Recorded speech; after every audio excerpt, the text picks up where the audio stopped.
Hello, my friends, and welcome back. Thank you very much for being with me again today. Bad news from Israel, Gaza, Palestine, that area. Israel is at war. This is what Prime Minister Benjamin Netanyahu, declared today. Is at war with whom? Would you think is Iran, Russia, Ukraine, United States? No, with whomever attacks from Gaza. They claim is Hamas. And Hamas indeed, or some individuals crossed the, whatever that is, a border into Israel and abducted people, killed people, and a massive barrage of rockets, they call them missiles, I think, in one area, where in one article that I read, big barrage of missiles, rockets, were launched towards Israel.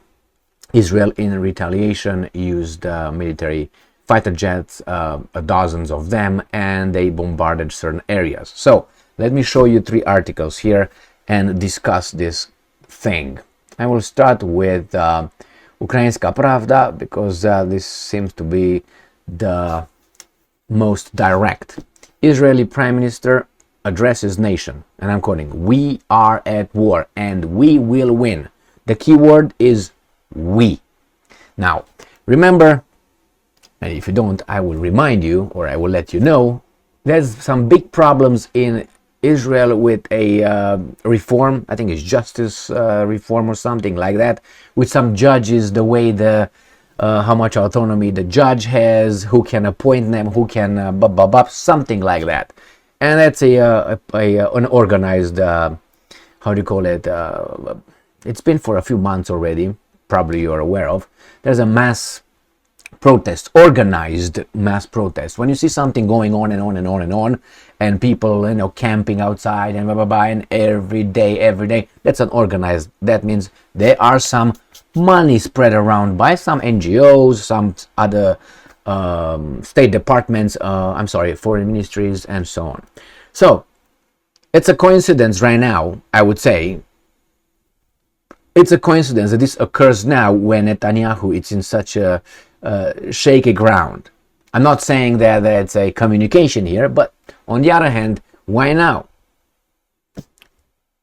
You have to think that these guys, they're gonna blame the Hamas among others. This guy's been around for some time, so they are against Mossad and others, so Israeli military is no joke. These guys are very trained and very experienced because they have this every day for the past tens of years, decades. So I think there are no other doing from their side, otherwise they would have been wiped out already. Or they are allowed to create certain problems so they can be used in this kind of situation. Now, we are at war and we will win, and I will add, we need to be united against a common enemy. Remember? All right, let me show you this. I showed you this before. This is a book I bought a long time ago. Crimes Against Nature by Robert F. Kennedy. Yeah, this guy. Yeah. This was bought on September 3rd, 2004. Let me put over this. You don't need to see that one. I don't know, right there. So, anyway, at the end of this book, he comes with something very interesting, and I needed the googly eyes, and he said something very important here. Let me see if I will find it for sure. In the meantime, just a second.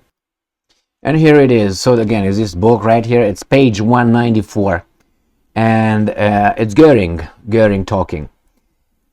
And I'm quoting, "It is always a simple matter to drag the people along," noted Hitler's sidekick Hermann Goering.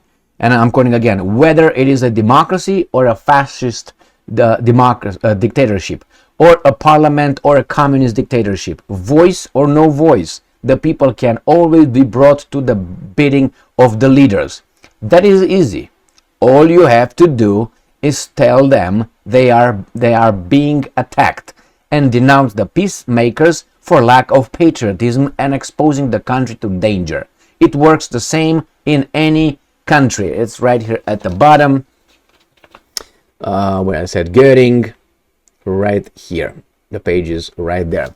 Anyway, not let's put it here. This. So let's read further here. I'm not saying that this guy is using this obviously for unity and hey guys, we got more important things to do. Oh, you're now you're destabilizing the country, and he can push it to a higher, if you know what I mean. So let's go to this article, and it's Saturday, 7th October 2023. So he says that Israel Prime Minister Benjamin Netanyahu has issued a public statement concerning the wake of attacks by Hamas, saying that the country is at war, but they will prevail. They, together, we will prevail. Citizens of Israel, we are at war, and we will prevail. Okay, good for you. The enemy will pay a price like they have never known before. I've given directives, first and foremost, to clear the affected urban areas of the terrorists who penetrated them. In parallel, I'm initiating an extensive mobilization of the reserves to fight back on a scale and intensity that the enemy has so far not experienced. We are at war and we will win. All right, well, here you have him. I'm not going to play him. So it says here that the media reports indicated that the deaths or nearly 300 injuries have been recorded as terrorists infiltrate numerous southern towns and fire thousands of rockets across the center and south of the country. Fire thousands of rockets. Remember these things right now, thousands. In a few months, you're going to find out there were, I don't know, 20 or something. I'm not saying they should be fired, no, but and remember, these guys have no problem calling them terrorists. No problem. You will not hear here any like freedom fighters or separatists or things like this. No, that's straight right there. That's what they are. But if this happens in somewhere else, then you have a different term. On the morning of October 7th, Vladimir Putin's day of birth, rockets were fired en masse from the Gaza Strip on Israel, and fires broke out in a city. Okay, this is the first one. This was, remember, Ukrainska Pravda. We go to the New Voice of Ukraine. At least 22 persons killed as Hamas launches surprise massive attack on Israel. Now, I think this is not Israel retaliatory strike on Gaza. So this is what the Israelis did, not what the other guys did. But anyway, Israel underwent massive rocket attack from the Gaza Strip on the morning of October 7th as the Palestinian group Hamas declared the start of a new large-scale terrorist attack against Israel. So these guys are going to use this because the guys in charge of Ukraine, Zelensky Stein, he wants Netanyahu Stein to intervene against Putin. At least 22 people, if these guys would have called not these guys least or less than terrorists, we would have a problem here. And I don't know if they're terrorists or not, but whatever is over there, a war, things are more complex, are very complex. And I don't think these guys will have a peace over there unless one, I will tell you in a minute.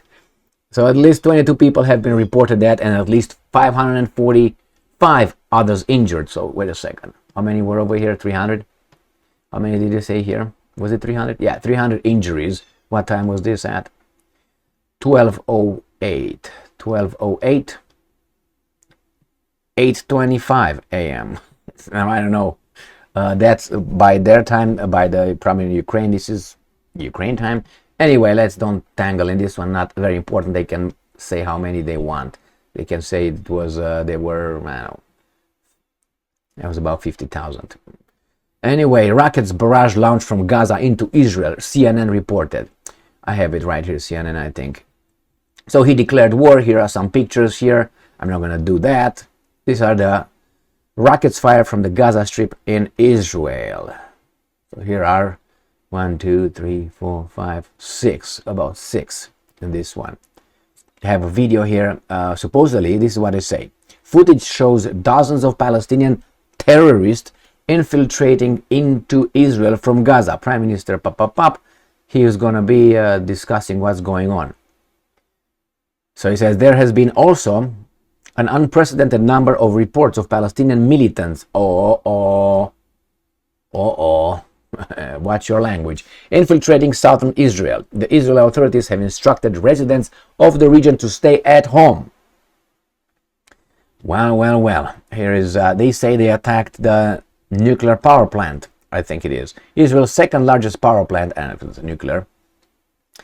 Rutenberg power station came under rocket fire on the Mediterranean coast of Ashkelon, Israel. Right here, a little picture. Now I don't know if that is within the premises of it or behind it, if you know what I mean.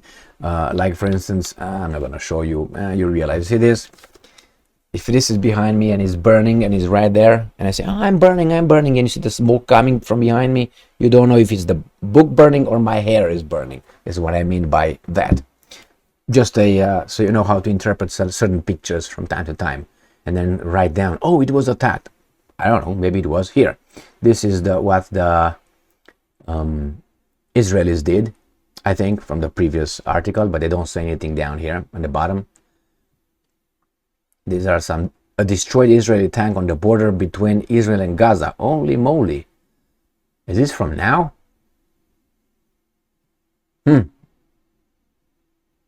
That could have been, it's right up front, so maybe, I don't know, it's burning. This is, oh, and there's a guy dead over there. And here is Hamas publishes images showing the infiltration of terrorists into Israel. Infiltration, pam param. Well, it seems like it's an organized, again, this is the missiles, the rockets launched from Gaza. It seems like it's a big development there. It's not no joke there. Just pictures. I'm not going to go over. I'm going to go to the next article. Hamas attacked Israel and Netanyahu says his country is, according, at war. Follow live updates. This is from Associated Press through San Diego Union Tribune. That's what's over there in the back. Nothing. So again, Prime Minister Israel declared war. Okay, death toll raised at 240. Israel's National Rescue Service said at least 40 people have been killed. And then it says Netanyahu promises, and then huge prize from Hamas in response to unprecedented infiltration that killed at least 22 people. Well, bad news, and bad news for all. Now, how do I think it's going to be?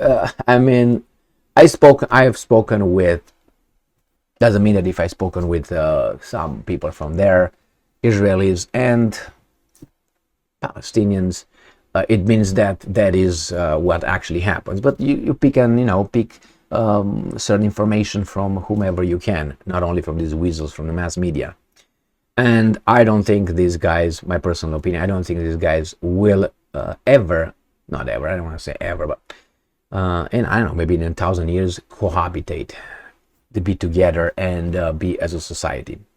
As an example, look in European affairs and look how, for instance, the issues between, let's say, the Russians and the Poles, or the Poles and everyone else, or the Germans and the Poles, or the Romanian and Hungarians, the Hungarians and the Poles, that's always, and it's for hundreds of years, not thousands, hundreds of years. They have history. So this guy started really after 1948. That's when they started, right? When Israel was put together. I'm not going to say any more about that. And these guys have a lot of crimes among themselves or between themselves.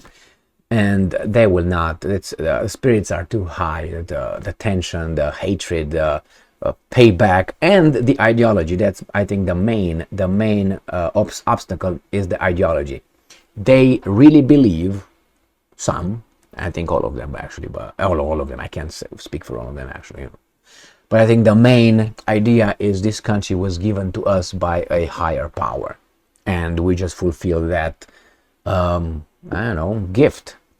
The other ones say, no, actually it's taralap. So it's a thing that you cannot take it out of people's hearts and brains that, and you shouldn't, but when you shouldn't, because we should be allowed to believe in whatever we want as long as we don't impose that as a requirement for existence, or, trying to have everybody follow that and agree with that.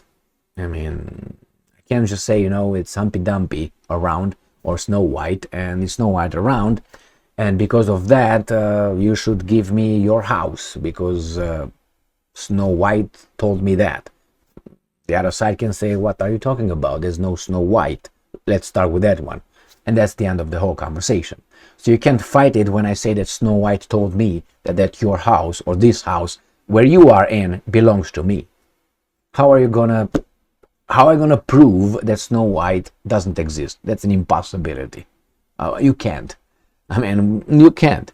And then these guys act in the name of Snow White perceived by those guys because they believe in Snow White. Maybe Snow White is real. I don't dispute that in their name. I mean, I have my own assessment and convictions vis-a-vis Snow White and Humpty Dumpty and all these, but that's my thing. But let's say I'm a Palestinian and look at them, what the fuck are you talking about? My God told me this, your God told you that, so let's square it off. My God is stronger than your God. We get to that thing? Yes. That's exactly where you go at the bottom. There was a bottom line. So one group says we're entitled because divine tralala, the other one say no, ba ba ba, and then you have other garbage in the middle with the interest and other guys intervening. How are you going to solve that? Separation? Why they can't be separated? I mean, look what they do. How are you going to do? Will one side go somewhere else? We're going to be removed, forcefully removed, disappear from that territory? That would be it. Can you do that? I mean, how normal, how logical that is. What are you going to? These guys are going to remove the Palestinians. They're going to send them to where? To Zanzibar or somewhere, or vice versa. Again, it's a no, an impossibility. But they're going to have this garbage forever until I don't know. Until one of these two will go somewhere else. There's no reconciliation. I don't see it. I'm 99.9% certain this is going to continue. It's going to get worse and worse and worse. Look at this one. I read, nobody told me. I read that Iran intervened and made a statement, something like good for the Hamas heroes or something like that. Is the United States going to intervene and spread the word, not to say the war over there? The Israeli army will destroy everything and everybody over there will have this reason to show that Bibi is a... But if you look at it, the other guys intervened, launched rockets, crossed the border, killed. Well, so however you want to turn it, you can argue for the Japanese. Like, hey, the Japanese were pushed in a corner. That's why they attacked Pearl Harbor. That was one of their justification. Should you take that into consideration? Well, they warned the United States. The Japanese told the United States many times, don't stop us from doing business in East Asia. Which, Japanese were not the most business-oriented people at that time. That they were a scramble for resources because Japan is poor in resources. Talk about soil and gas and all that. So then they said, we're going to push us to a corner. The U.S. said, we don't give a shit. You don't do that. You don't go over there. You don't go over there. Like I tell you, you can't go grocery shopping in that store. You have to travel to, Bangladesh to buy your milk. What will you do? Boom, right? Or not even look around. Or you're going to just take it and you're going to be starving together with your family. Would you do that? You are pushed in a corner. What are you going to do? Jump at a cat like a rat. Not you. I'm not saying that you're a rat, but I just give you an example, an analogy. So that was one reason why the Japanese say it. Now you say the same thing here. Well, the Palestinians were pushed to a corner and therefore they react. I'm pretty sure that's what they will use as an excuse, and the other one will say, no, we're good people, you are bad people, because Humpty Dumpty told us, and so on. The problem is these guys with Snow White, they have nuclear weapons. They say they don't have it, they have them, and that's that gets me to JF Kennedy, the guy who was popped up by Oswald, okay, when he wanted to go and inspect the nuclear program of the Israelis. So you can talk about him and what's his name, Johnson and all that. That's much more than the Oswald, the poof, chick, poof, chick, poof, and the bullet travels like a missile, goes and turns around and does some. Anyway, thank you very much for being with me again today. Stay strong, stay smart, look for the truth, and be just.